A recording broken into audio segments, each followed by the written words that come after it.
Өскемен шығыстағы күлді қала, ал мына вокзал болған түрді қара. Пойызға мінетұғын перроны жоқ, басшылар пайдалы іс тындырама. Вагонның биігіне өрмелеумен қариялар жамбастарын сындырама. Агигагым, агигагым, ай. Қойып қойған орындық шерегіне мұндай жерге туристер келеді ме? Вокзал деген қаланың бет бейнесі, мұндай сора халықтың себебіне. Жолаушы мен қонақтан ұят болды. Басшылар құлақ салған өлеңіме. Агигагым, агигагым, ай.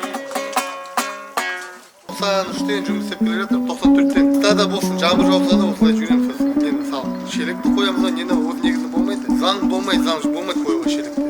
Перрон болу керек. Барлық қалаларда кәдімгі перрондар бар. Бір шар бар, шарда бар, кішкентай қалада. Сондай да бар.